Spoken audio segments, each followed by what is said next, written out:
안녕하세요. 저는 김준호 의사입니다. 오늘 이 영상은 많은 분들의 기분을 상하게 할 수도 있고 여러분이 수십 년 동안 당연하게 믿어온 생각을 완전히 뒤집을 수도 있습니다. 특히 우리 부모님 세대와 어르신들께서는 어릴 때부터 부모나 선생님은 물론이고 수많은 건강 전문가들까지 한 가지 말을 반복해 들으셨을 것입니다. 아침 식사는 하루 중 가장 중요하니 반드시 잘 챙겨 먹어야 한다는 이야기입니다. 하지만 만약 제가 이 말이 사실은 큰 오해일 수 있다고 말씀드린다면 어떠시겠습니까?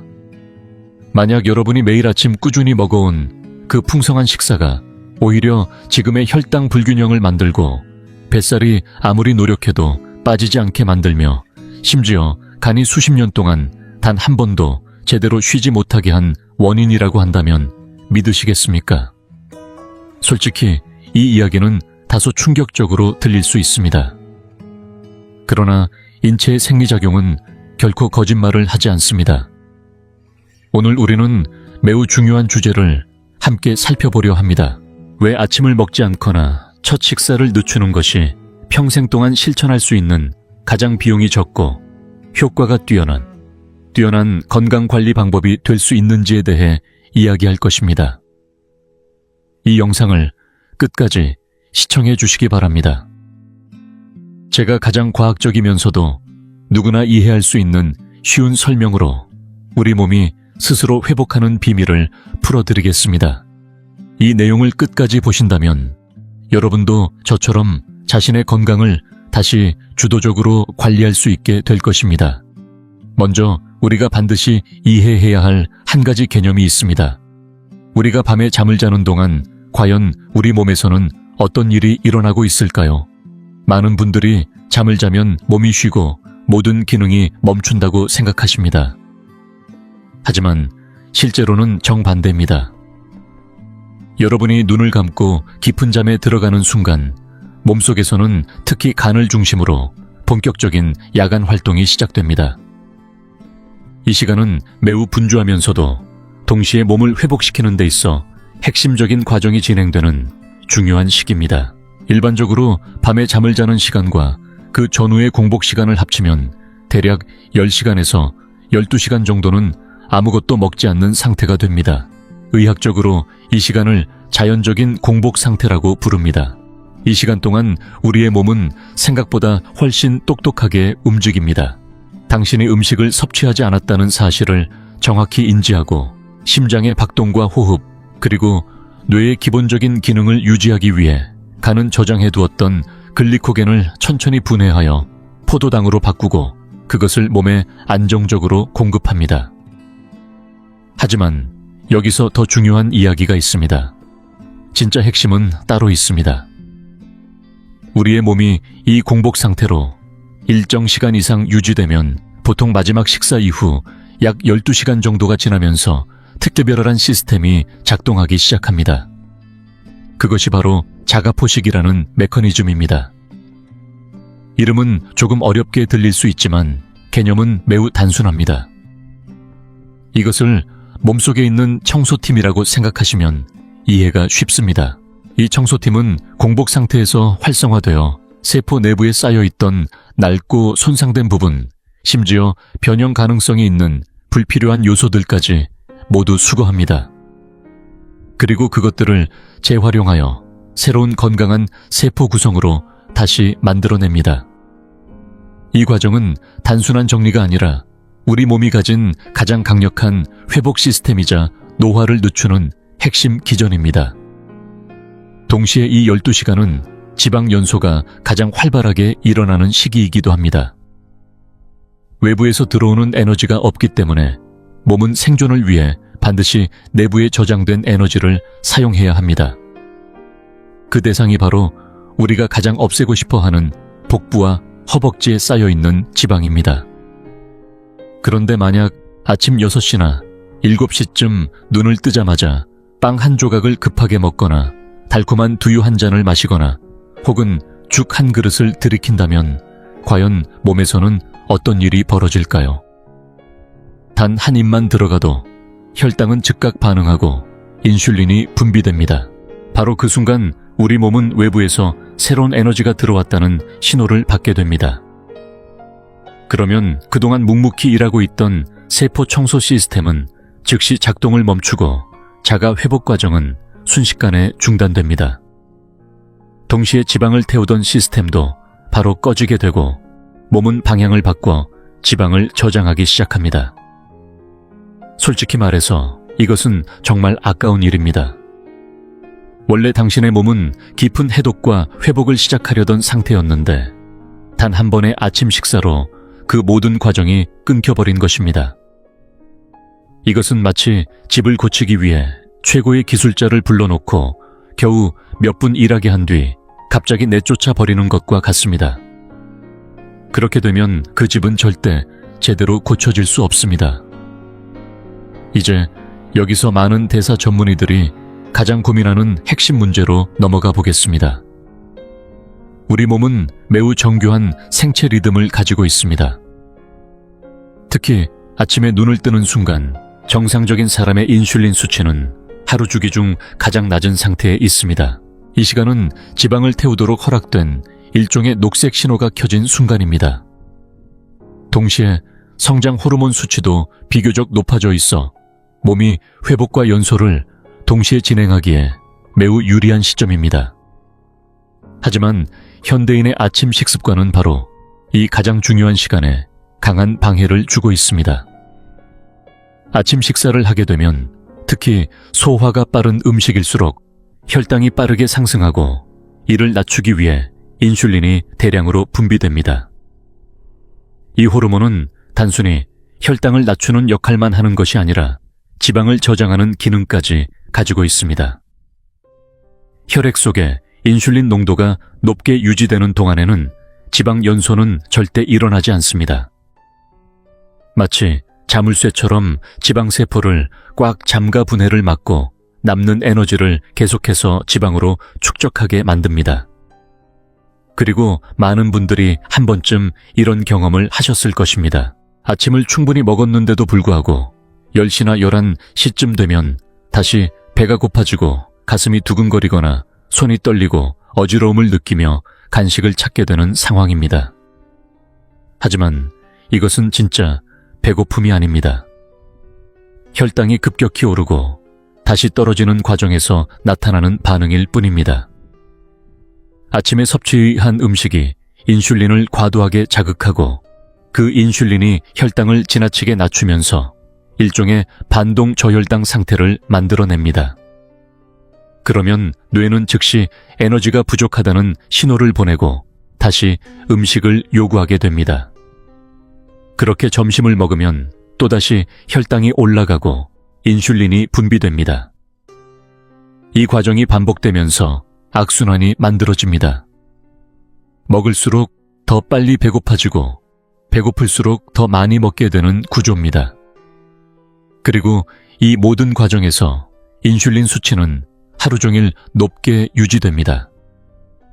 시간이 지나면서 세포는 인슐린에 둔감해지고 이것이 바로 인슐린 저항성으로 이어집니다. 이 상태가 되면 음식 섭취량이 많지 않아도 체중이 쉽게 증가하고 특히 복부 지방은 줄어들지 않습니다.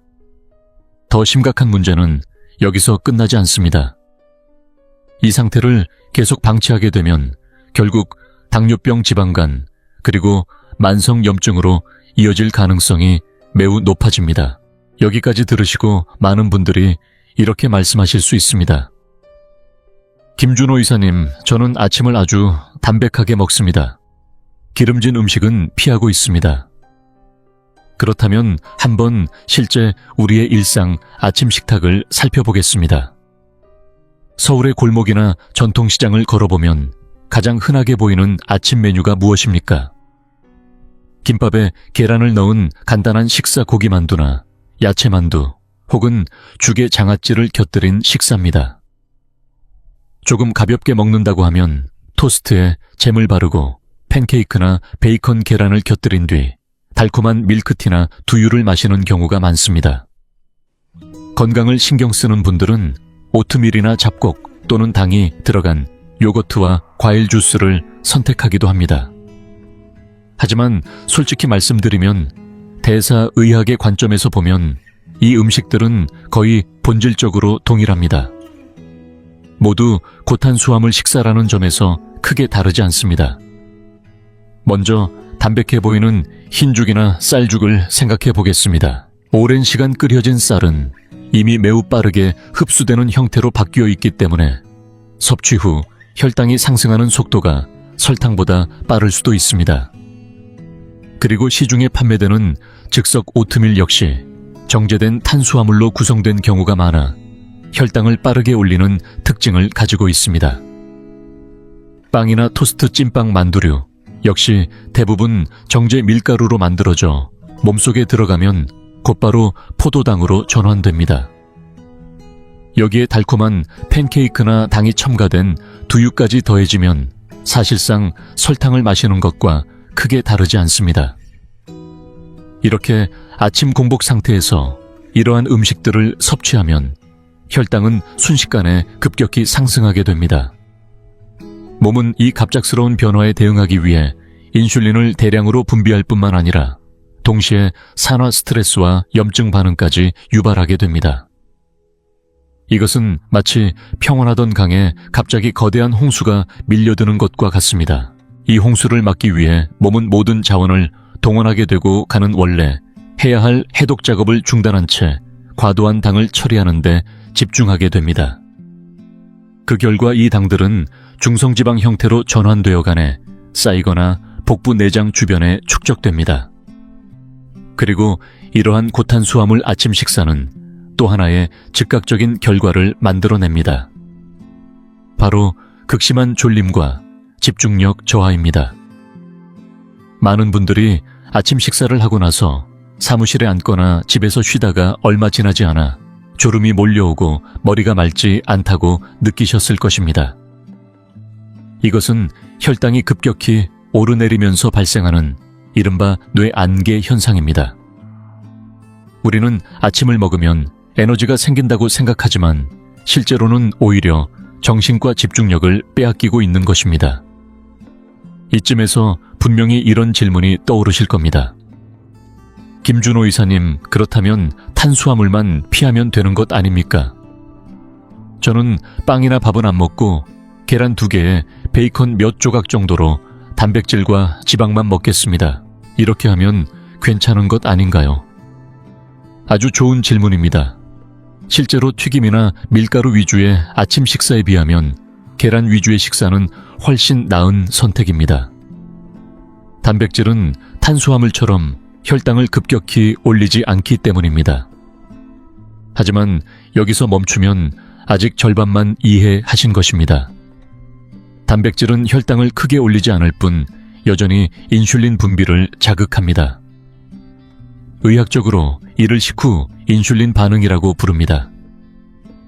물론 계란이 유발하는 인슐린 분비량은 빵보다 적습니다.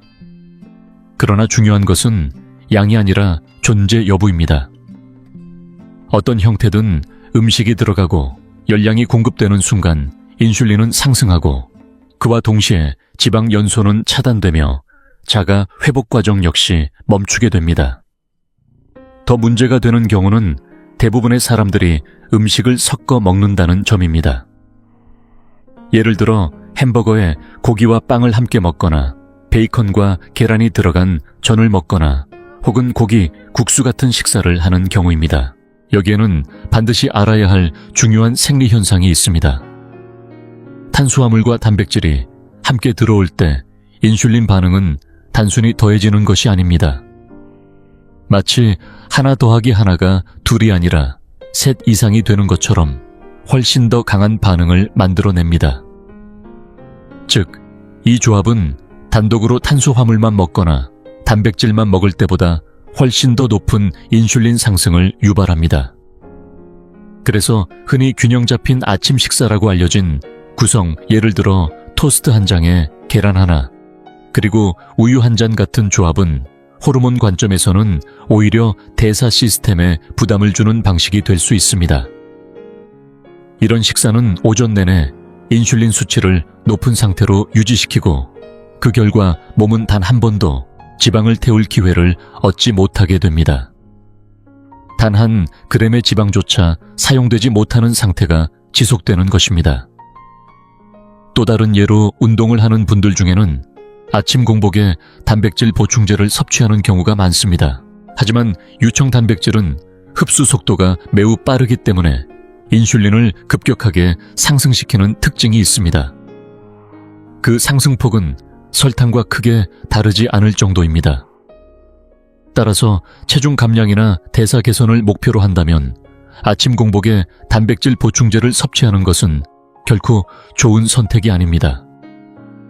만약 여러분이 수십 년 동안 하루도 빠짐없이 이러한 아침 식습관을 유지해 왔다면 몸에는 과연 어떤 변화가 쌓여 있을까요?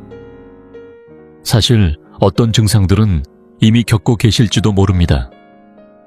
다만 그것이 아침 식사와 연결되어 있다고 생각하지 못했을 뿐입니다.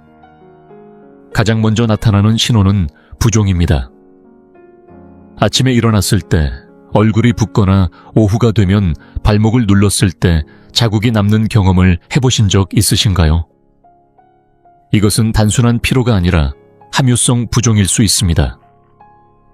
이 현상은 인슐린과 깊이 관련되어 있습니다. 인슐린 수치가 높으면 신장은 나트륨을 더 많이 재흡수하게 되고 그 결과 수분이 몸 안에 머무르게 됩니다. 마치 물을 머금은 스펀지처럼 몸이 점점 부풀어 오르게 되는 것입니다. 인슐린이 낮아지지 않는 한 이 부종은 쉽게 사라지지 않습니다. 다음으로는 만성염증입니다.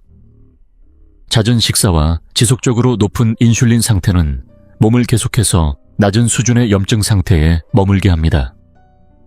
그 결과 이유 없이 관절이 쑤시거나 피부가 쉽게 예민해지고 늘 피곤함을 느끼게 됩니다. 병원에서 검사를 해보면 혈중 페리틴 수치가 비정상적으로 높게 나오는 경우도 있는데 이는 간에 염증이 생겼다는 신호일 수 있습니다. 또 하나 매우 중요한 문제는 내장 지방입니다. 겉으로 보기에는 팔다리가 마른데 배만 볼록하게 나온 경우가 있습니다. 이것이 바로 중심성 비만입니다. 과도한 과당과 포도당이 근육에서 사용되지 못하고 결국 간과 복부에 쌓이기 때문입니다. 최근 서울대학교 병원과 여러 대사 연구에서 밝혀진 바에 따르면 지방간의 주요 원인은 지방 섭취가 아니라 과도한 당과 탄수화물 그리고 잦은 식사입니다.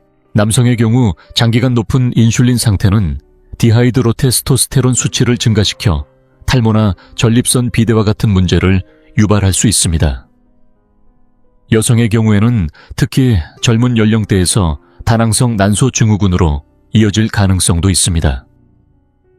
이는 인슐린이 난소를 자극하여 과도한 남성 호르몬 분비를 유도하기 때문이며 그 결과 생리불순, 여드름 증가, 체모 증가 같은 증상이 나타날 수 있습니다. 그리고 많은 분들이 놓치고 있는 또 하나의 신호가 바로 야간 배뇨입니다. 밤에 2번, 3번 많게는 그 이상 화장실에 가는 경우를 단순히 나이가 들어서 생긴 문제로 생각하기 쉽습니다. 그러나 실제로는 인슐린 저항성과 관련된 경우가 많습니다.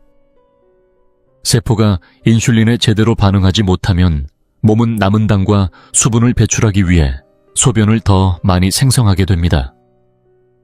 여기에 더해 아침 식사는 스트레스 호르몬인 코르티솔을 상승시키는 요인이 되기도 합니다.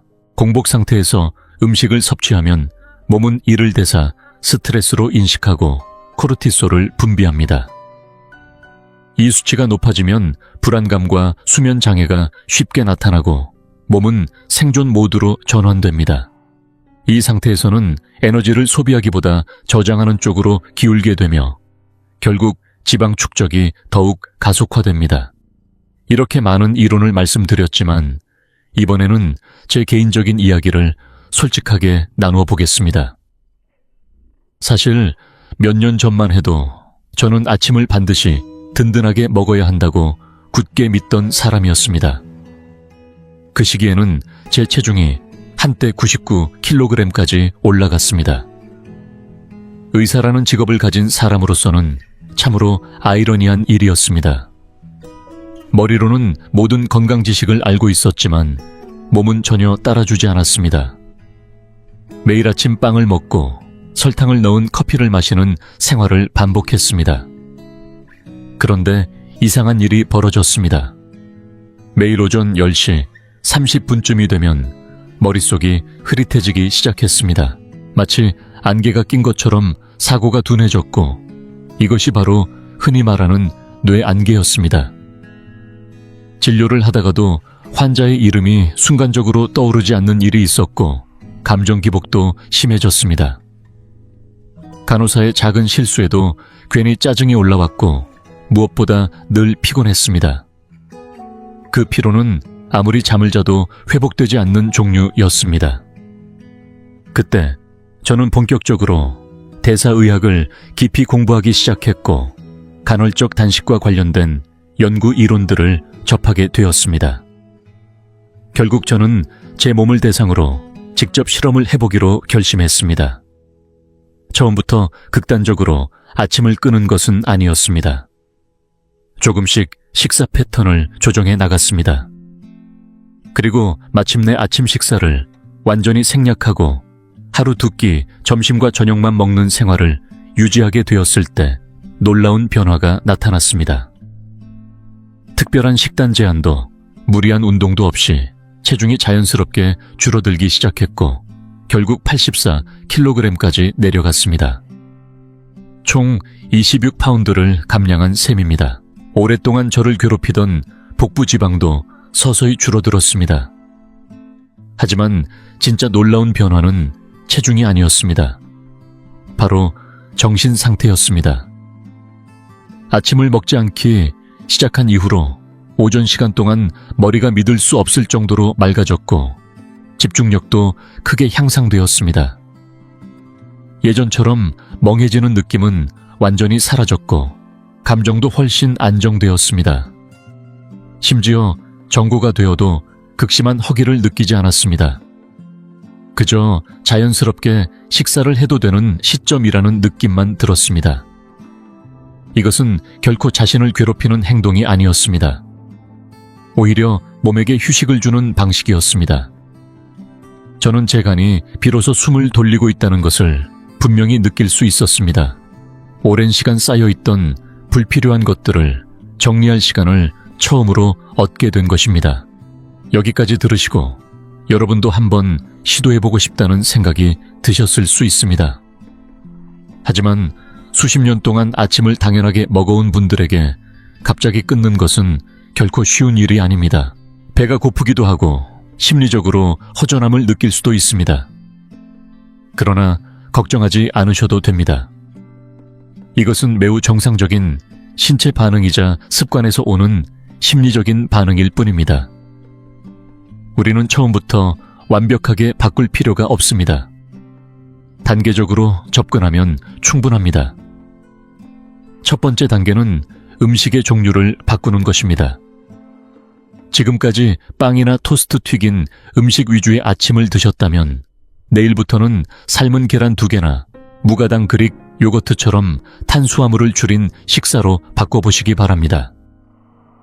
이렇게만 해도 혈당의 급격한 변동이 줄어들고 인슐린 분비가 낮아져 몸에 가해지는 부담이 크게 감소합니다.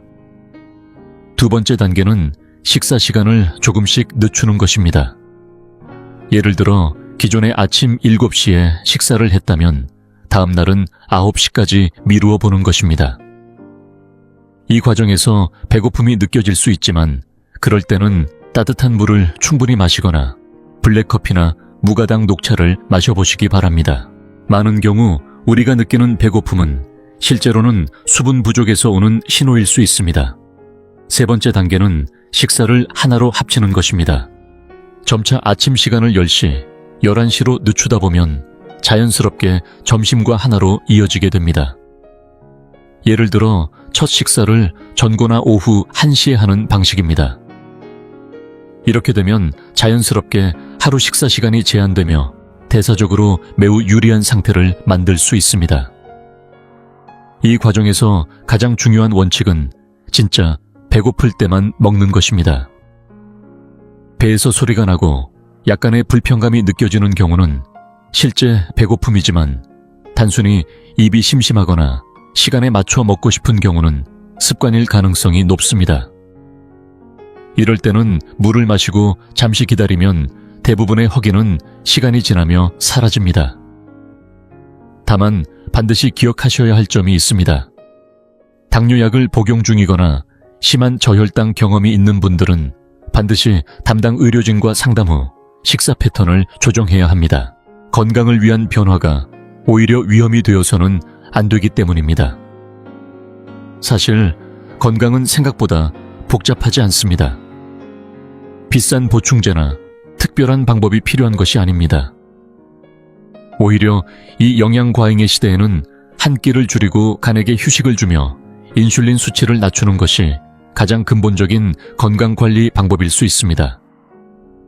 아침 식사를 건너뛰는 것만으로도 지방간이 점차 개선되고 몸의 염증이 줄어들며 부종과 야간 배뇨, 만성피로 같은 문제들이 서서히 완화될 수 있습니다. 그리고 어느 순간 이전과는 전혀 다른 훨씬 가볍고 활력이 넘치는 몸 상태를 경험하게 될 것입니다. 저는 이 영상을 끝까지 보신 모든 분들이 자신의 몸에 다시 한번 회복의 기회를 주시기를 진심으로 바랍니다. 내일부터 단 1시간이라도 아침 식사를 늦추는 것, 그것만으로도 충분히 의미 있는 변화의 시작입니다. 이 내용이 도움이 되셨다면 댓글로 간을 쉬게 하겠다는 다짐을 남겨주시거나 직접 실천해보신 경험을 나눠주시기 바랍니다. 그리고 이 영상을 가족과 지인에게도 꼭 공유해 주시기 바랍니다. 저는 김준호 의사입니다. 다음 영상에서 다시 인사드리겠습니다. 여러분 모두 건강하고 평안하시길 바랍니다.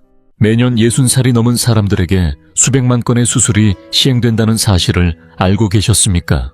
그리고 최신 과학적 근거에 따르면 그 수술들이 삶의 질을 높이기는커녕 많은 경우 영구적으로 악화시키기도 한다는 점을 알고 계셨습니까? 오늘 저는 거의 어떤 의사도 크게 말하지 않는 이야기를 하려고 합니다. 그것이 비밀이어서가 아니라 의료 시스템과 건강보험 그리고 많은 병원의 수익 구조가 당신이 이 사실을 모르는 데 의존하고 있기 때문입니다. 저는 20년이 넘는 시간 동안 환자들 앞에 앉아 그들의 두려움을 듣고 검사 결과를 살펴보며 때로는 그들의 남은 삶을 바꾸는 결정을 함께 해왔습니다. 65살, 70살, 심지어 80살의 사람들이 희망을 품고 수술실로 들어갔다가 아무도 알려주지 않았던 결과를 안고 나오는 모습을 수없이 보았습니다. 다시는 이전과 같지 않은 또 다른 자신으로 바뀌어버린 모습이었습니다. 그리고 지금 이 영상을 계속 보기 전에 반드시 기억해야 할 가장 중요한 한 가지는 이것입니다. 수술칼이 언제나 치료를 의미하는 것은 아닙니다. 때로는 다시 닫기 어려운 문을 열어버리기도 합니다. 이 영상에서는 예순이 지난 이후라면 제가 개인적으로 절대 선택하지 않을 5가지 의료 시술을 말씀드리려 합니다. 그리고 제 부모님께도 결코 권하지 않을 내용입니다. 저는 드물거나 실험적인 수술을 말하는 것이 아닙니다. 일상적으로 시행되고 의사들이 자연스럽게 권하며 수많은 사람들이 충분한 질문 없이 받아들이는 바로 그런 시술들을 이야기하고 있습니다. 그리고 이 목록의 4번째 항목에 도달하기 전까지는 절대 자리를 떠나지 않으셨으면 합니다. 그 수술이 제가 가장 우려하는 것이기 때문입니다. 예상하지 못한 순간에 한 사람의 삶을 완전히 바꾸는 장면을 가장 많이 보았던 사례이며 완벽한 해결책처럼 보이지만 실제로는 평생 영향을 줄 수 있는 메커니즘을 숨기고 있기 때문입니다. 수술 자체는 기술적으로 성공했더라도 결과는 전혀 다를 수 있습니다. 끝까지 함께해 주십시오. 이것은 당신의 삶을 지킬 수도 있고 당신이 사랑하는 사람의 삶을 지킬 수도 있습니다. 그리고 혹시라도 이 영상이 과장되었다고 느끼신다면 이 수치를 떠올려 보시기 바랍니다. 고령 환자 수술에 대한 국제 연구 자료에 따르면 65세 이상에서 시행되는 선택적 수술 중 최대 30%는 적절하지 않거나 충분히 피할 수 있는 것으로 평가됩니다. 이는 올바른 임상 기준으로 분석했을 때의 결과입니다. 저는 의료 사고를 말하는 것이 아닙니다. 선의로 이루어졌지만 충분한 정보 없이 내려진 결정에 대해 이야기하고 있습니다. 바로 그 간극을 오늘 이 자리에서 함께 메우고자 합니다. 저는 김준호 의사입니다. 지난 수십 년 동안 진료실에서 수많은 60살 이상의 환자들을 만나왔고 그분들의 눈에는 언제나 같은 질문이 담겨 있었습니다. 수술을 해야 할까요? 아니면 하지 말아야 할까요? 제가 가장 뼈아프게 배운 사실은 이 결정이 결코 한 명의 외과 의사의 권유만으로 내려질 수 있는 문제가 아니라는 점입니다. 외과 의사들은 정말 뛰어난 전문가입니다. 수술실 안에서 무엇을 해야 하는지 누구보다 잘 아는 분들입니다. 하지만 그들의 일은 어디까지나 수술을 하는 것입니다. 예순 이후에 당신의 몸이 어떻게 반응하는지, 당신의 병력과 생활 환경 속에서 어떤 결과가 나타날 수 있는지까지 충분히 설명해 줄 시간과 관점을 항상 가지고 있는 것은 아닙니다. 그것이 바로 제가 해야 할 일이며 오늘은 그 이야기를 숨김없이 전해드리려 합니다. 저는 무릎 통증 때문에 수술실에 들어갔다가 오히려 감염으로 인해 18달 동안 침대에서 지내야 했던 분을 보았습니다. 척추 수술을 받고 나서 이전보다 더 심한 통증을 겪게 된 분도 있었습니다. 67의 한 남성은 마취에서 깨어난 뒤 가족들의 말로 완전히 다른 사람이 되어 있었습니다. 반응이 느려지고 기억이 흐릿해지고 이전과는 다른 모습이었습니다. 그렇다면 수술은 절대 하면 안 되는 것일까요? 그렇지 않습니다. 분명 생명을 살리는 수술이 있고 반드시 필요한 수술도 있으며 대안이 없는 경우도 있습니다. 하지만 예순 이후에는 과학적 근거가 분명히 말해주는 영역이 있습니다. 위험이 이익을 넘어서는 수술들이 존재한다는 사실입니다. 그리고 오늘 저는 바로 그 부분을 말씀드리려고 합니다. 이제 왜 예순 이후의 몸이 수술에 다르게 반응하는지 이해하기 위해 한 가지를 떠올려 보시기 바랍니다. 20만 킬로미터를 달린 자동차를 생각해 보십시오. 그 차가 반드시 낡았다는 뜻은 아닙니다.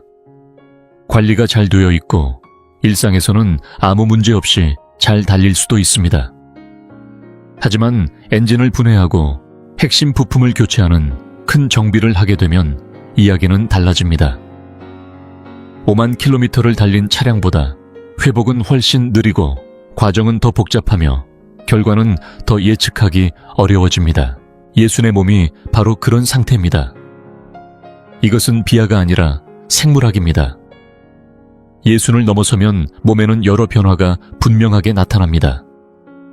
조직을 복구하는 세포의 분열 효율이 떨어지기 때문에 상처 회복은 느려집니다. 면역 체계는 이전보다 약해져 수술 후 감염 위험이 크게 증가합니다. 심장과 폐는 장시간 마취라는 스트레스를 견딜 수 있는 여유가 줄어듭니다. 수술 중 투여된 약물을 처리해야 하는 신장 역시 30살 때의 일부 수준으로 기능이 감소합니다. 그리고 대부분의 의사들이 충분히 강조하지 않는 중요한 사실이 하나 더 있습니다. 고령 환자에서 나타나는 수술 후 증후군입니다. 이것은 실제로 존재하며 여러 연구에서 확인된 현상입니다. 수술 후 인지기능 장애라고 불리며 일부 연구에서는 전신 마취를 동반한 큰 수술을 받은 65세 이상 환자의 최대 40%까지 영향을 받는 것으로 보고되었습니다. 이 사실을 염두에 두고 앞으로 나올 5가지 내용을 들으시기 바랍니다. 병원이나 의사를 두려워하라는 뜻이 아닙니다. 어떤 진료실에 들어가더라도 스스로 정확한 질문을 할 수 있는 사람이 되라는 의미입니다. 그리고 시작하기 전에 꼭 기억하셔야 할 한 가지가 있습니다. 의학에서 정보를 알고 있다는 것은 불신을 의미하는 것이 아니라 책임을 의미합니다. 진심으로 환자의 이익을 생각하는 의사라면 이런 고민을 하고 온 환자를 오히려 환영합니다. 질문을 했다는 이유로 불편해하는 의사라면 그 점 자체가 오히려 더 중요한 신호일 수 있습니다. 이제 시작하겠습니다. 첫 번째, 수술 척추의 함정입니다. 당신을 자유롭게 해줄 것처럼 약속하지만 실제로는 더 깊이 묶어버리는 수술입니다. 척추 유압술이라는 이름은 매우 강력하게 들립니다. 붙인다, 연결한다, 안정성을 만든다. 듣기만 해도 문제가 해결될 것처럼 느껴지지 않습니까? 하지만 실제로 어떤 일이 일어나는지, 그리고 왜 이 수술이 예순 이후에 가장 흔히 시행되면서도 결과가 기대에 못 미치는 경우가 많은지 근거를 바탕으로 말씀드리겠습니다. 허리 아래쪽에 있는 2개의 척추뼈가 정상보다 과도하게 움직인다고 상상해 보십시오. 그 움직임은 통증을 만들고 신경을 압박하며 몸 전체에 불안정한 느낌을 줍니다. 수술을 권하는 의사는 그 2개의 뼈를 나사와 금속판으로 단단히 고정하면 더 이상 움직이지 않게 되어 통증이 사라질 것이라고 설명합니다. 이론적으로는 움직임이 없으면 마찰도 없고 마찰이 없으면 통증도 없습니다. 매우 논리적으로 들립니다. 하지만 문제는 인간의 몸이 금속 구조물이 아니라는 데 있습니다. 우리의 척추는 단단히 고정된 기둥이 아니라 33개의 마디가 서로 조화를 이루며 움직이도록 설계된 구조입니다. 2개를 붙여버리면 문제가 사라지는 것이 아니라 다른 곳으로 옮겨질 뿐입니다. 붙여진 부위 위와 아래에 있는 척추 마디들은 이제 이전보다 2배의 부담을 떠안게 됩니다. 한쪽에서 제거된 움직임이 다른 쪽으로 전가되면서 그 부위가 새로운 희생자가 됩니다. 대부분의 경우 5년에서 10년 사이에 이 인접 부위에서 새로운 문제가 발생합니다. 더 빠른 마모, 새로운 디스크 탈출, 다시 생기는 신경 압박입니다. 그렇게 되면 2번째 수술이 필요해지고 어떤 경우에는 3번째까지 이어집니다. 저는 64살의 은퇴한 교사 김정희 씨를 기억합니다. 첫 번째, 허리 유압술 이후 제 진료실에 찾아와 2가지 질문을 했습니다. 왜 아직도 아픈지, 그리고 왜 또 다른 수술을 권유받았는지였습니다. 모든 검사 결과를 다시 확인해보니 수술 전 그녀의 통증은 개인 기준으로 10점 만점에 7 정도였고 수술 후 2년이 지난 시점에서는 오히려 8로 증가해 있었습니다. 그런데도 담당 외과 의사는 유압 범위를 3개 구간으로 확대하자고 제안하고 있었습니다. 많은 환자들이 듣지 못하는 중요한 사실이 있습니다. 만성 척추 통증 환자 중 수술을 받은 그룹과 비수술적 치료를 받은 그룹을 비교한 연구들에서는 이 년과 4년 추적 결과에서 2 그룹 간 통증 수준에 통계적으로 의미 있는 차이가 없는 경우가 적지 않다는 점입니다. 다시 말해 집중적인 물리치료와 체중관리, 맞춤형 운동 통증 조절을 통해 많은 환자들이 수술과 비슷한 결과를 얻을 수 있지만 수술에 따르는 위험과 긴 회복기간, 그리고 척추 움직임에 영구적인 손상 없이도 가능하다는 것입니다. 그렇다면 수술의 구체적인 위험은 무엇일까요? 깊은 감염은 예순 이후 환자에서 심각한 폐혈증으로 이어질 수 있습니다. 수술 중 신경 손상은 감각 저하나 근력 약화 또는 평생 지속되는 신경통을 남길 수 있습니다. 다리에서 생긴 혈전이 폐로 이동하는 심부정맥 혈전증도 발생할 수 있습니다. 움직임이 줄어들면서 일상생활의 질이 크게 떨어질 수 있고 의학적으로 따로 이름이 붙을 정도로 흔한 척추수술 실패 증후군도 존재합니다. 물론 모든 경우에 이 수술이 잘못된 것은 아닙니다. 영상검사로 명확히 확인된 심각한 불안정성이 있거나 진행성 신경 압박이 있거나 수개월 이상 체계적으로 시행된 비수술 치료가 실패한 경우에는 수술이 올바른 선택일 수 있습니다. 하지만 근거가 뒷받침하는 수준을 넘어 과도하게 시행되는 경우가 존재한다는 점 역시 여러 국가의 연구에서 반복적으로 보고되고 있습니다. 만약 척추 유압술을 권유받았다면 반드시 스스로에게 물어보셔야 합니다. 나는 정말로 모든 비수술적 치료를 충분히 시도했는가? 외과 의사가 아닌 다른 전문가의 두 번째 의견을 들었는가? 수술을 하지 않는 의사는 당신을 수술로 이끌 동기가 거의 없습니다. 그래서 그 의견이 더욱 중요합니다. 그리고 계속 보시기 바랍니다. 다음으로 말씀드릴 수술은 수많은 사람들에게 영향을 미치고 있지만 수술 전 상담에서 거의 언급되지 않는 중요한 위험을 가지고 있습니다. 우리의 관절은 도움을 필요로 할 때 소리를 지르지 않습니다. 아주 작게 속삭입니다. 그리고 그 속삭임이 때로는 되돌릴 수 없는 선택으로 우리를 이끌기도 합니다. 두 번째 수술은 무릎 인공관절 치환술입니다. 현재 전 세계적으로 60살 이상에서 가장 많이 시행되는 수술 중 하나이며 왜 이렇게 널리 선택되는지 이해하기는 어렵지 않습니다. 무릎 관절염은 정말 아픕니다. 걷는 것도, 계단을 내려가는 것도, 의자에서 일어나는 것도 고통이 됩니다. 일상 자체를 제한하고 사람을 지치게 만듭니다.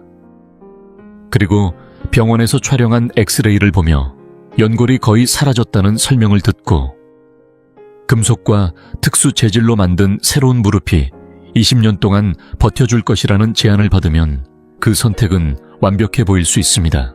하지만 동의서에 서명하기 전에 반드시 스스로에게 던져야 할 질문들이 있습니다. 첫 번째 질문입니다.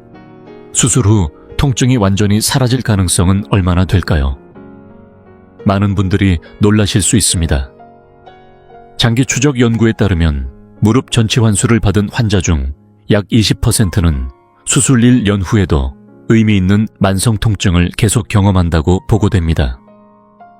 5명 중 1명입니다. 결코 작은 수치가 아닙니다. 하지만 이 사실은 수술 전 상담에서 자주 강조되지 않습니다. 두 번째 질문입니다. 회복은 실제로 얼마나 걸릴까요? 일반적으로는 6주 정도면 잘 걸을 수 있다고 설명합니다. 하지만 60 이상 환자들의 현실은 훨씬 다릅니다. 근력과 균형, 그리고 움직임에 대한 자신감을 회복하는 완전한 기능 회복에는 12달에서 18달까지 걸릴 수 있습니다. 그 기간 동안 환자는 도움을 필요로 합니다. 운전을 하지 못하고 혼자 목욕을 하는 것도 어려워지며 오랜 시간 쌓아온 독립성이 흔들릴 수 있습니다. 저는 68살에 매우 활동적인 박성민 씨를 기억합니다. 일주일에 3번씩 골프를 치던 분이었습니다.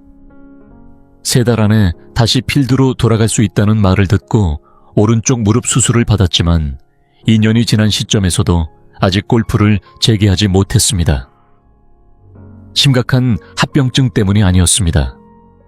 아무도 충분히 설명해주지 않았던 한 가지 사실 때문이었습니다. 인공관절은 결코 원래 자신의 무릎처럼 느껴지지 않는다는 점입니다. 굽힘각되는 제한이 있고 기계적인 이질감이 있으며 적응 과정이 길고 심리적으로도 큰 부담이 됩니다. 세 번째 질문, 그리고 가장 중요한 질문입니다. 실제 위험은 무엇일까요? 인공관절 감염은 가장 심각한 합병증입니다. 감염이 발생하면 삽입된 보형물을 제거하고 수주 동안 정맥 항생제 치료를 받은 후 새로운 보형물을 다시 삽입해야 합니다. 이 과정은 6달에서 1년까지 이어질 수 있으며 고령 환자에서는 무릎 기능에 영구적인 영향을 남길 수 있습니다. 당뇨가 있거나 체중이 많이 나가거나 면역 기능이 약화된 경우에는 감염 위험이 더욱 높아집니다. 또한 다리에서 생긴 혈전이 폐로 이동하는 폐색전증 위험도 존재합니다. 이는 생명을 위협할 수 있는 합병증이며 특히 하지 대수술에서 더 자주 발생합니다. 그렇다면 다른 방법은 없을까요? 있습니다. 그리고 많은 환자들이 생각하는 것보다 훨씬 효과적입니다. 대퇴사두근과 무릎 안정화 근육을 강화하는 운동 치료는 여러 통제된 연구에서 수술과 비슷한 수준으로 통증을 감소시키는 것으로 나타났습니다. 물론 모든 환자에게 동일하게 적용되는 것은 아니지만 상당수에서 의미 있는 효과를 보입니다. 중요한 것은 제대로 하는 것입니다. 숙련된 물리치료사의 지도 아래 수개월 동안 꾸준히 진행해야 합니다.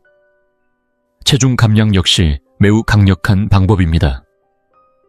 체중 1kg이 증가할 때마다 보행 시 무릎에는 약 4kg의 하중이 추가됩니다. 체중을 10kg 줄이면 수술 없이도 통증 경험이 완전히 달라질 수 있습니다. 이는 단순한 계산이지만 실제 기능에는 엄청난 변화를 가져옵니다.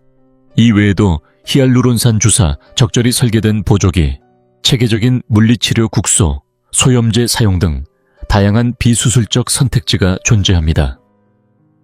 많은 환자들이 이런 방법을 충분히 시도하기 전에 수술 상담을 받게 됩니다. 그래서 제가 드리는 구체적인 권고는 이렇습니다.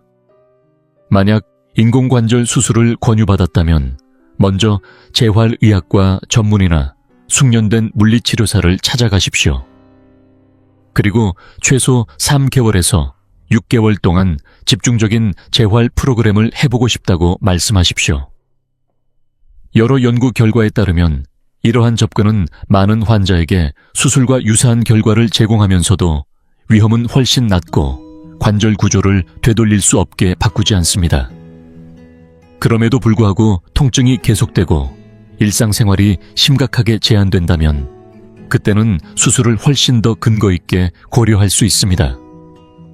핵심은 순서입니다.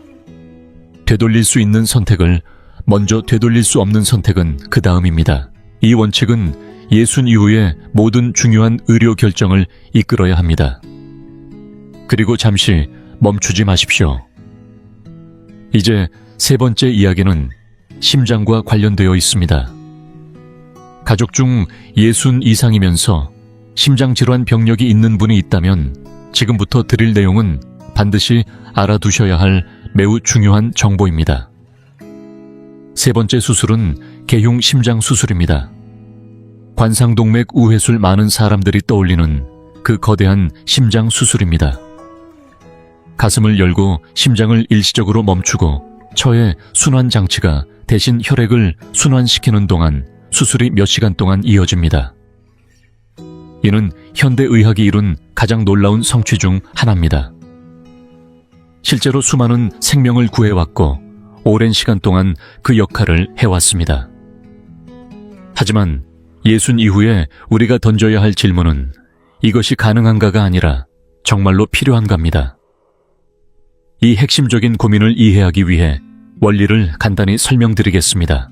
심장에 혈액을 공급하는 관상동맥이 지방과 칼슘으로 이루어진 플라크에 의해 좁아지거나 막히면 심장 근육은 충분한 산소를 공급받지 못하게 됩니다.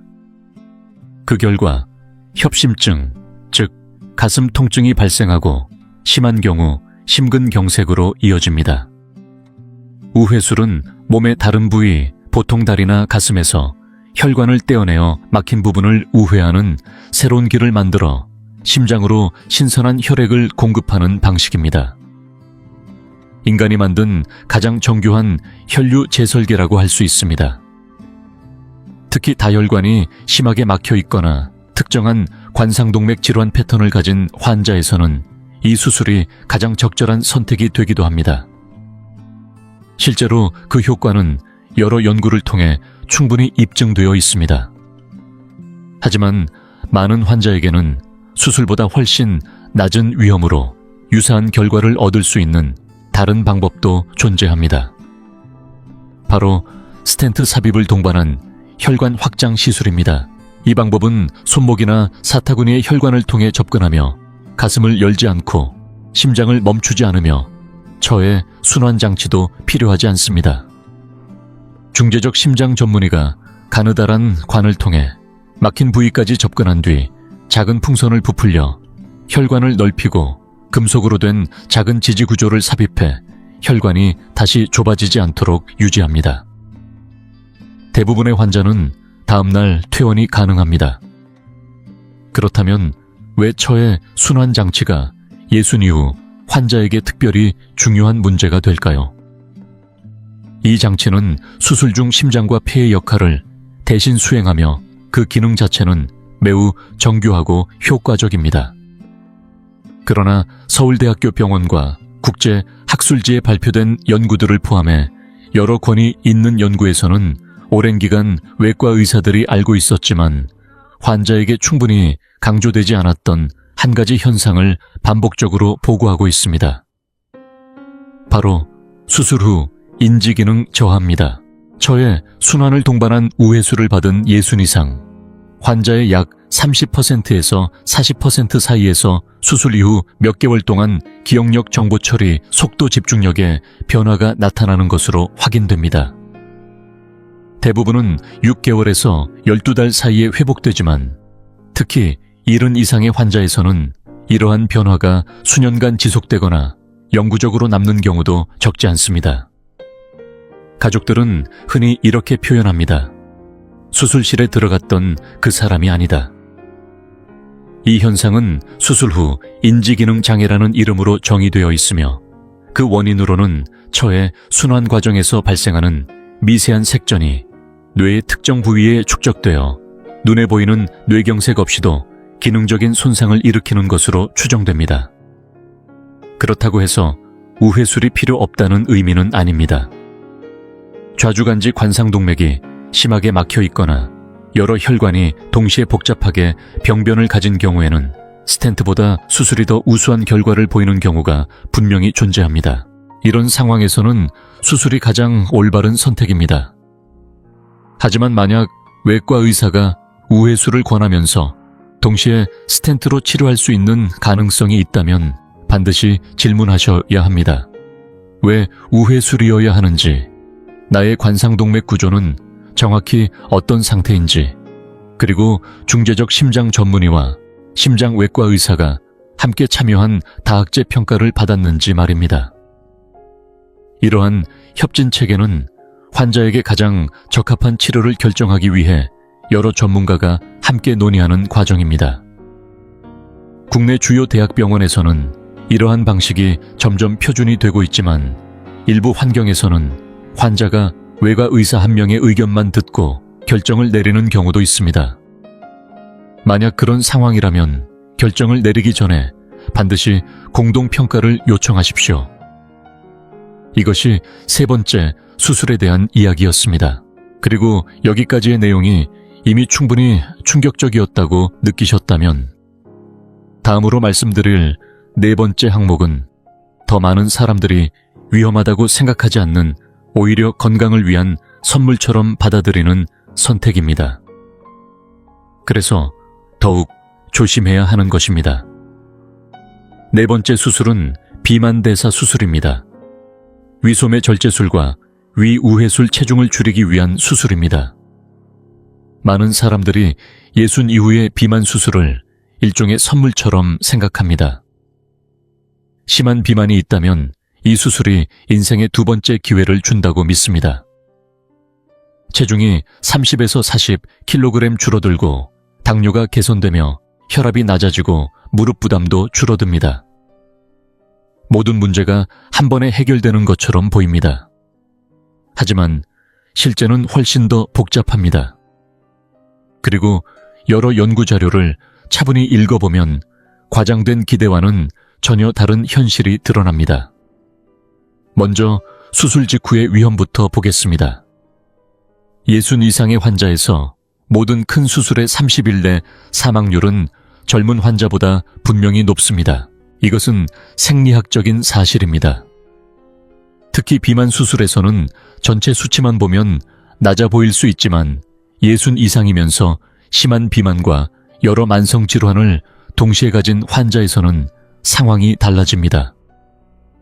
위봉합 부위의 누출장, 폐색, 혈전색전증, 호흡 부정과 같은 심각한 합병증의 위험이 40대 환자에 비해 크게 증가합니다. 그러나 이 수술에서 제가 가장 우려하는 것은 초기 위험이 아닙니다. 진짜 중요한 것은 그 이후에 벌어지는 일입니다. 비만 수술은 영구적인 영양 흡수 장애를 만들어냅니다. 줄어든 위나 우회된 장은 이전보다 훨씬 적은 영양소를 흡수합니다. 이는 단순히 칼로리의 문제가 아닙니다. 칼슘 비타민, D 철분 비타민, B12 아연, 마그네슘 같은 필수 영양소 모두에 해당됩니다. 이 영양소들은 예순 이후에는 수술을 하지 않아도 유지하기 어려운 것들입니다.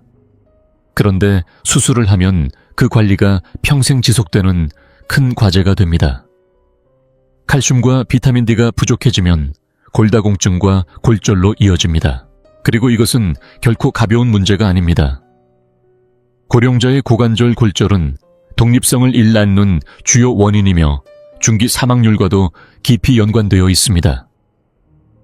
이른 이후 고관절 골절 환자의 약 25%는 1년 이내에 사망하는 것으로 보고됩니다. 이것이 장기적인 칼슘 결핍이 만들어내는 현실입니다. 비타민 B12 결핍 역시 매우 심각합니다. 적절한 보충이 이루어지지 않으면 손과 발의 감각 저하, 균형 장애, 낙상 위험 증가, 그리고 인지 기능 저하로 이어질 수 있습니다. 이 상태는 초기 치매로 오해되기도 합니다. 그리고 수술 전에 거의 아무도 충분히 설명하지 않는 중요한 사실이 하나 더 있습니다.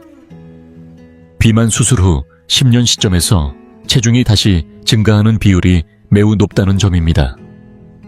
지속적인 영양 관리와 심리적 지원이 없는 경우 일부 연구에서는 절반이 넘는 환자가 초기 감량한 체중의 상당 부분을 다시 회복합니다. 그 결과는 무엇일까요? 영양 흡수 장애는 평생 남고 소화 구조는 되돌릴 수 없게 바뀌며 체중은 다시 증가합니다. 저는 63살의 이지은 씨 사례를 기억합니다. 제2형 당뇨를 앓고 있었고 체질량 지수는 40이었습니다. 지방의 한 병원에서 위소매 절제술을 받고 체계적인 추적 관리를 받지 못했습니다. 1년 후 체중은 28kg 줄었고 주변에서는 모두 축하했습니다. 혈당 수치도 개선되었습니다. 그러나 3년 후부터 발의 감각 이상이 시작되었고 5년 후에는 비타민 B12 결핍으로 인한 말초 신경병증이 확진되었습니다. 정기적으로 상태를 확인해주는 의료진이 없었기 때문입니다. 7년이 지나자 체중은 다시 28kg 중 18kg이 증가했습니다. 지금 그녀는 신경 손상과 만성적인 영양 흡수 문제를 안고 있으면서도 기대했던 체중 감소의 이점은 유지하지 못하고 있습니다. 물론 모든 경우에 이 수술이 잘못된 것은 아닙니다. 조절이 어려운 제2형 당뇨가 있고 수술을 통한 체중 감소가 분명한 치료 효과를 보이는 경우, 현재 체중이 생명에 직접적인 위험을 주는 경우, 그리고 장기간에 걸친 영양심리 의료 관리가 확실히 보장된 경우에는 올바른 선택이 될 수 있습니다. 하지만 62살의 환자가 단순히 25kg을 줄이고 싶다는 이유로 충분한 대안 검토 없이 수술을 권유받는다면 저는 매우 우려스럽습니다. 왜냐하면 2024년 기준으로 비수술적 비만 치료 방법은 과거 어느 때보다 강력해졌기 때문입니다. GLP-1 유사체 계열 약물 중 세마글루타이드와 같은 치료는 임상 연구에서 체중의 15%에서 20% 감소를 수술 없이도 보여주었으며 안전성 측면에서도 훨씬 유리합니다. 의료진의 관리 아래 시행하는 간헐적 단식, 지중해식 식단을 기반으로 한 생활방식 변화, 근육량을 유지하면서 지방을 줄이는 저항 운동 모두 효과가 입증된 방법입니다. 예순 이후 비만 수술을 결정하기 전에 반드시 스스로에게 물어보셔야 합니다. 나는 최소 12달 동안 전문가의 도움을 받아 비수술적 방법을 충분히 시도해 보았는가? 만약 답이 아니오라면 그것이 첫 번째 단계입니다. 그리고 만약 그렇다고 답할 수 있다면, 즉 모든 대안을 충분히 시도했고 수술을 권하는 의료진이 수술실을 채워야 하는 이해관계 없이 객관적으로 위험을 평가했으며 평생에 걸친 관리 체계가 확보되어 있다면 그때 비로소 수술에 대한 논의는 전혀 다른 수준에서 이루어질 수 있습니다. 중요한 것은 순서입니다. 이 수술은 시작점이 아니라 마지막 단계가 되어야 합니다. 이제 5번째로 넘어가겠습니다. 그리고 이 부분은 반드시 집중해서 들어주셔야 합니다. 지금까지 말씀드린 것은 각각 다른 수술이었지만 이번에 말씀드릴 내용은 특정 수술이 아닙니다. 오늘 이야기한 거의 모든 수술을 관통하는 공통된 요소이며 가장 조용하고 가장 잘 드러나지 않으며 가장 알아차리기 어려운 위험일 수 있습니다. 5번째 항목은 하나의 수술이 아니라 대부분의 큰 수술에 공통으로 존재하는 핵심 요인입니다. 그리고 바로 그 이유 때문에 예순 이후에는 2시간 이상 전신 마취가 필요한 모든 수술을 훨씬 더 신중하게 바라봐야 합니다. 저는 지금부터 수술 후 인지기능 장애라는 개념을 설명드리려고 합니다. 이 영상에서 가장 중요한 정보일 수 있기 때문에 끝까지 정확히 이해하셔야 합니다. 수술실에 들어가 마취과 의사가 숫자를 세어보라고 하고 눈을 뜨면 시간이 지나 있다고 말할 때 실제로 일어나는 일은 매우 복잡한 양리학적 과정입니다. 뇌는 여러 종류의 마취제 근육 이완제, 강력한 진통제와 다양한 약물의 조합에 노출되며 깊은 무의식 상태로 유지됩니다. 이 과정은 수술 중 생명을 유지하는 데 있어 매우 정교하고 안전하게 설계되어 있습니다. 이 사실 자체를 부정하는 것이 아닙니다. 하지만 예순 이후의 뇌에는 이 과정에 특히 취약하게 만드는 특성이 존재합니다. 인지 예비력이 감소하기 때문입니다. 수십 년 동안 형성된 신경망은 여전히 작동하지만 동시에 점점 더 취약해집니다. 서울대학교 병원과 여러 국제 연구에서 사용된 뇌 영상 자료를 보면 60에서 70 사이에는 뇌의 부피와 연결성에서 자연스러운 변화가 이미 시작되며 이는 장시간 약물 스트레스에 대한 내성을 낮추는 요인으로 작용합니다. 마취제는 기억과 학습에 관여하는 동일한 수용체에 작용합니다. 실험 연구에서는 반복적인 마취제 노출이 해마 구조에 변화를 일으킬 수 있다는 결과가 보고되었습니다. 해마는 새로운 기억 형성에 가장 중요한 뇌 영역입니다. 사람을 대상으로 한 연구에서도 일관된 결과가 나타납니다. 65세 이상의 환자에서 큰 수술 후 3개월 시점에 수술 후 인지기능 장애가 나타나는 비율은 약 25%에서 40% 사이입니다. 그렇다면 실제 생활에서는 어떻게 느껴질까요? 생각이 느려지고 평소에는 자연스럽게 떠오르던 단어가 잘 나오지 않으며 이전에는 없던 기억 문제가 생깁니다. 성격이 변하고 쉽게 짜증이 나며 작은 일에도 불안이 증가합니다. 더 심한 경우에는 혼란과 방향 감각 상실이 나타나며 이를 수술 후 선망이라고 부릅니다. 이러한 상태는 고령 환자에서 몇 주 이상 지속되기도 합니다. 그리고 최근 연구에서 점점 더 일관되게 나타나는 중요한 사실이 하나 있습니다. 이미 경미한 인지 저하가 있었지만 본인이나 가족이 인지하지 못했던 환자의 경우 장시간 전신 마취를 동반한 큰 수술이 임상적으로 드러나는 치매 진행을 상당히 앞당길 수 있다는 점입니다. 이것이 새로운 질환을 만들어내는 것은 아니지만 잠재되어 있던 문제를 빠르게 현실로 끌어내는 계기가 될 수 있습니다. 이 정보는 수술 동의서에 서명하기 전에 반드시 가족과 함께 알고 있어야 합니다. 그렇다면 이 정보를 어떻게 활용해야 할까요? 필요한 수술을 무조건 거부하는 데 쓰는 것이 아닙니다. 올바른 질문을 하기 위해 사용하는 것입니다. 예순 이후 어떤 큰 수술을 결정하기 전에 의료진에게 반드시 3가지를 물어보셔야 합니다. 첫 번째 질문입니다. 이 수술을 전신 마취가 아니라 부분 마취로 진행할 수 있는지입니다. 척추 마취나 경마구의 마취와 같은 방법은 신체의 일부만을 마취하며 고령 환자에서 인지기능에 대한 위험이 훨씬 낮습니다. 무릎 고관절 허리 수술과 일부 복부 수술에서는 이러한 방법이 기술적으로 가능한 경우가 많습니다. 하지만 의료진이 먼저 제안하지 않을 수도 있으므로 반드시 직접 물어보셔야 합니다. 두 번째 질문입니다. 전신 마취가 필요하다면 수술 시간은 얼마나 예상되는지입니다. 마취제에 노출되는 시간이 길어질수록 인지기능 장애의 위험은 증가합니다. 45분 수술과 4시간 수술은 뇌에 가해지는 부담이 전혀 다릅니다. 간단하지만 반드시 확인해야 할 질문입니다. 세 번째 질문입니다. 수술 중 마취 깊이를 모니터링하는 장비를 사용하는지입니다. 현재는 뇌의 전기적 활동을 실시간으로 확인하여 마취가 과하거나 부족하지 않도록 조절하는 기술이 존재합니다. 여러 마취학 연구에서는 이러한 모니터링이 고령 환자에서 수술 후 인지합병증을 줄일 수 있음을 보여주고 있습니다. 모든 병원에 있는 것은 아니지만 많은 곳에서 사용되고 있으며 이 질문 하나가 실제 결과에 영향을 줄 수 있습니다. 이 세 가지 질문은 수술 이후 몇 개월 동안의 삶의 질을 크게 바꿀 수 있습니다.